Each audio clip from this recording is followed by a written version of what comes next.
Students, let's start the remaining chapter of history. Our first lesson is the Indian subcontinent and history. In this lesson, we have seen the definition of history. Once again, I will repeat the definition. History is a coherent account of the significant past events in the progress of human culture. There are four pillars of the history: time, place, society, and individuals are the four major pillars of the history. After that, we have seen the major geographical features of India. There are six geographical features of India. First one, we have seen the Himalayas. Second one, we have seen the plains of Sindhu, Ganga, Brahmaputra rivers. The third one, we have seen the third desert. Now today we are going to see the fourth, fifth and the sixth, means the Deccan Plateau, the coastal regions and the islands in the seas. These three geographical features we are going to see one by one. Now we are going to see the Deccan Plateau.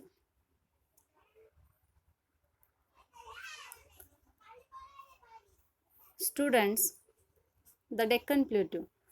Here, the Deccan Plateau is given. The region between the east and the west coast of the tapers off to the south. This region has the Arabian Sea to its west, the Indian Ocean to its south, and the Bay of Bengal to its east. A region thus bound by the sea on three sides is called a peninsula. A major part of the Indian peninsula is occupied by the Deccan Plateau. मैं आपको डेक्कन प्लेटू दिखाना चाहती हूँ हमारे map में. ये Indian subcontinent का map है और इस मैप में डेक्कन प्लेटू कहाँ है ये आपको दिखाई दे रहा होगा. तो डेक्कन प्लेटू देखने के लिए मैं थोड़ा सा ये मैप आपको जूम करके बताती हूँ. When we are going to see in the map of Indian subcontinent, you will see that the Deccan Plateau is tapers off towards the south of India. Tapers off मतलब उसका जो part है वो थोड़ा थोड़ा थोड़ा थोड़ा कम होते जाना.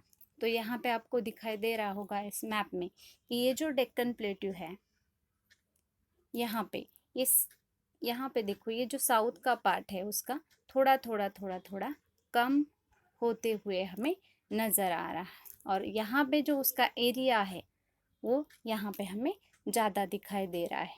अब इसमें हमें दिखाई दे रहा है कि ये जो डेक्कन प्लेट्यू है ये महाराष्ट्र, यहाँ पे जो है ये महाराष्ट्र का मैप है सपोज. तो इस महाराष्ट्र के मैप में हमें दिखाई दे रहा है कि जो हमारा इंडियन सब कॉन्टिनेंट का पार्ट है या फिर Deccan प्लेटू is a geographical feature of India. तो ये डेक्कन प्लेटू हमारे लिए बहुत ही फ़ायदेमंद रहा है. ऐसे क्यों?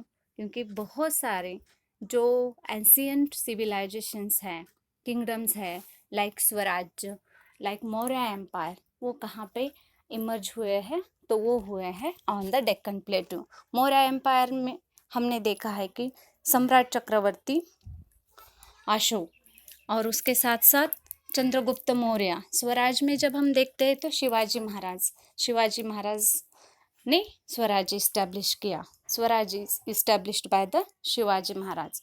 तो ये बहुत सारे किंगडम्स को डेक्कन प्लेटू ने जन्म दिया है. The next one geographical features of India is the coastal region. This one, the coastal region, ये जो geographical feature है ये हमें देखने के लिए मैप की तरफ जाना पड़ेगा. कोस्टल रीजन हमारे लिए फ़ायदेमंद क्यों हो सकता है या फिर ये हमारा जोग्राफिकल फीचर क्यों है? तो इसके लिए मैं आपको ये map once again we have to see the map of Indian subcontinent. Coastal region means जहाँ पे हमें कोस्ट मिला है, भले ही वो बे ऑफ बंगाल का हो, अरेबियन सी का हो या फिर श्रीलंका का हो. और इंडियन ओशियन का हो। इंडियन ओशियन में हमें दिखाई दे रहा है कि यहाँ पे श्रीलंका है। तो हमारे इंडियन सब कॉन्टिनेंट को तीनों साइड से एक प्रकार का कोस्ट मिला है, और इसीलिए हमारा जो एंशियंट ट्रेड है वो वेस्टर्न कंट्रीज के साथ सी रूट से चलता था। सी रूट मतलब समंदर के वे से। और आजकल लैंड रूट डेवलप हो गए हैं, लेकिन लैंड रूट डेवलप होने के बाद भी हमारे इंडिया का जो ट्रेड है वो सी रूट से भी सभी तरफ दिखाई देता है। हमारा लास्ट का जोग्राफिकल फीचर है इंडियन सब कॉन्टिनेंट का, वो है the islands in the sea. Andaman and Nicobar are the Indian islands in the bay of Bengal. Bay of Bengal में हमें अंडमान और निकोबार ऐसे दो आइलैंड्स दिखाई देते हैं। Lakshadweep is a group of Indian islands in the Arabian Sea. The location of these islands may have been important in the ancient sea trade. The manuscript Periplus of the Erythraean Sea or Handbook of the Red Sea makes a mention of Indian islands. It has been written by unknown Greek sailor. जब हमें देखना है कि the Indian islands in the sea, इससे हमें उसका जो महत्व है आइलैंड्स का वो हमें पता चलता है। इसके लिए हमें मैप की तरफ जाना पड़ेगा। मैप में हमने देखा है कि जो ईस्ट को है बे ऑफ बंगाल है, और यहाँ पे हमें दिखाई दे रहा है कि अंडमान और निकोबार जो आइलैंड्स है वो यहाँ पे है। उसके साथ साथ हमें ये भी दिखाई दे रहा है कि अरेबियन सी में a group of islands means the Lakshadweep. ये जो आइलैंड्स हैं ये हमारे लिए बहुत इम्पोर्टेंट है। जैसे मैंने आपको बताया था कि एंशियंट इंडियन पीपल का जो ट्रेड था वो वेस्टर्न वर्ल्ड से था। तो जो भी ग्रीक सेलर यहाँ पे आते थे उनके बुक में हमारे आइलैंड्स के नाम आए हैं। तो अननोन ग्रीक सेलर ने जो बुक लिखी है the handbook of the Red Sea and the Periplus of the Erythraean Sea, ये जो दो टेक्स्ट हैं जो कि हमारे इंडियन सब कॉन्टिनेंट के बारे में लिखे गए हैं, तो उसमें इन दोनों का मेंशन यहाँ पे आया है। अब हमें देखना है जो लास्ट का पॉइंट है हमारा, वो है कि इंडियन सब कॉन्टिनेंट का जो महत्व है वो कैसे है इंडिया के लिए। इंडियन सब कॉन्टिनेंट उसको क्यों कहा जाता है। In the Indian subcontinent how many countries are included, ये अभी हमें देखना है। The cities of Harappa and Mohenjo-daro are today in Pakistan, Afghanistan, Pakistan, Nepal, Bhutan, Bangladesh, Sri Lanka, India together form the region known as South Asia. Indian सब continent को south Asia भी कहा जाता है क्योंकि साउथ एशिया में जितने भी कंट्रीज़ है, फॉर एग्जांपल अफगानिस्तान, पाकिस्तान, नेपाल, भूटान, बांग्लादेश, श्रीलंका और इंडिया, ये सब मिलके साउथ एशिया फॉर्म हुआ है। Considering the expanse and significance of India in this region, it is known as the Indian subcontinent.